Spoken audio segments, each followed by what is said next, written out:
आज आप और मैं समस्त विघ्नों का नाश करने वाले भगवान के ऐसे ही एक अनन्य भक्त की अद्भुत गाथा को श्रवण करते हैं।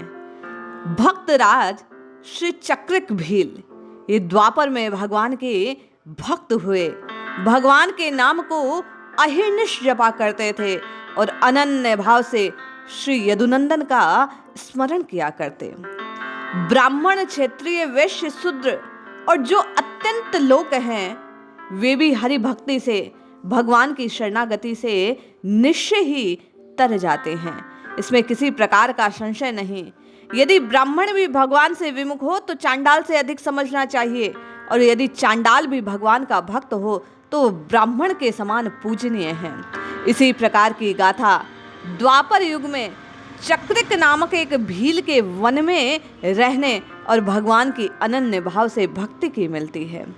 भील होने पर भी उसका आचरण बहुत उत्तम, मीठा बोलना, क्रोध को जीतना, अहिंसा परायण, दयालुता, दंभहीन और माता पिता की सेवा करने वाला। यद्यपि उसने कभी शास्त्रों का श्रवण नहीं किया, तथापि उसके हृदय में भगवान की भक्ति का आविर्भाव हो गया। पूर्व जन्म का कोई पुण्य फल फलीभूत हो गया।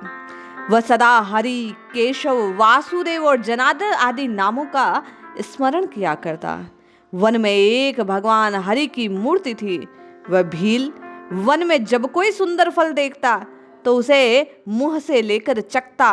फल मीठा न होता तो स्वयं खाता, और यदि बहुत मधुर और स्वादिष्ट होता तो उसे मुंह से निकाल भक्ति पूर्वक भगवान को अर्पण कर देता। प्रतिदिन इस तरह वह पहले चक्कर स्वादिष्ट फल का भगवान को श्रद्धा से भोग लगाया करता। उसको ये पता नहीं कि जूठा फल भगवान को भोग नहीं लगता। अपनी जाति के संस्कार के अनुसार वह सरलता से इस आचरण करता, अनन्य भाव से भगवान के नामों को भजता। एक दिन वन में घूमते हुए भील कुमार चक्रिक ने एक पियाल वृक्ष के पके हुए फल को देखा।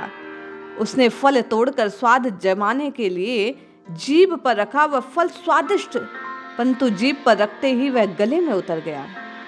चक्रिक को बड़ा विषाद हुआ। भगवान के भोग लगने लायक अत्यंत स्वादिष्ट फल खाने का अधिकार मुझे न था। सबसे अच्छी चीज तो भगवान को अर्पित करनी चाहिए। उसकी सरल बुद्धि में यही सत्य समाया हुआ था। उसने दाहिने हाथ से अपना गला दबाया जिससे पेट में फल ना जाए। वह चिंता करने लगा, अहो आज मैं भगवान को मीठा फल न खिला सका। मेरे समान पापी और कौन होगा। मुंह में अंगुली डालकर उसने वमन किया, तब भी गले में अटका हुआ फल न निकला। चक्रिक श्रीहरि का एकांत सरल भक्त, उसने भगवान की मूर्ति के समीप जाकर कुल्हाड़ी से अपना गला एक तरफ काटकर फल निकाला, भगवान को अर्पित किया। गले से खून बह रहा था। पीड़ा के मारे व्याकुल हो चक्रिक बेहोश हो गिर पड़ा। कृपामय भगवान उस सरल हृदय, शुद्ध अंतःकरण प्रेमी भक्त की महती भक्ति देखकर प्रसन्न हो गए और चतुर्भुज रूप में साक्षात प्रकट हो कहने लगे, इस चक्रिक के समान मेरा भक्त कोई नहीं, क्योंकि इसने अपना कंठ काट मुझे फल भोग लगाया है। मेरे पास ऐसी क्या वस्तु है जिसे देकर मैं तेरे ऋण से मुक्त हो सकूं। हे भील पुत्र, तुम धन्य हो। मैं ब्रह्मत्व, शिवत्व या विश्वत्व भी दे दूं तो तुम्हारे ऋण से उऋण नहीं हो सकता। इतना कहकर भगवान ने उसके मस्तक पर हाथ रखा। कोमल कर कमल का स्पर्श होते ही उसकी सारी व्यथा दूर हो गई। उसी क्षण उठ बैठा। भगवान उसे उठाकर अपने पीतांबर से, जैसे पिता अपने प्यारे पुत्र के अंग की धूल झाड़ता है, उसके अंग की धूल झाड़ने लगे। चक्रिक ने भगवान को साक्षात अपने सम्मुख देखकर हर्ष से कंठ गदगद है मधुर वाणी में उनकी स्तुति करने लगा और पुकारने लगा, हे गोविंद, हे केशव, हे हरि, हे जगदीश, हे विष्णु। यद्यपि मैं आपकी प्रार्थना करने योग्य वचन नहीं जानता, तथापि मेरी रचना आपकी स्तुति करना चाहती है। हे स्वामी, कृपा कर मेरे इस महान दोष का नाश कीजिए। हे चराचरपति, हे चक्रधारी, जिस पूजा से प्रसन्न हो आपने मुझ पर कृपा की, आपकी उस पूजा को छोड़कर संसार में जो लोग दूसरी पूजा करते हैं वे मूर्ख हैं। भगवान उसकी स्तुति से बड़े संतुष्ट हुए, उसे वर मांगने को कहा। वह सरल भक्त बोला, महाराज, हे परब्रह्म, हे परमधाम, हे कृपामय परात्मम, जब मैंने साक्षात आपके दर्शन प्राप्त कर लिए, मुझे और वर की क्या आवश्यकता।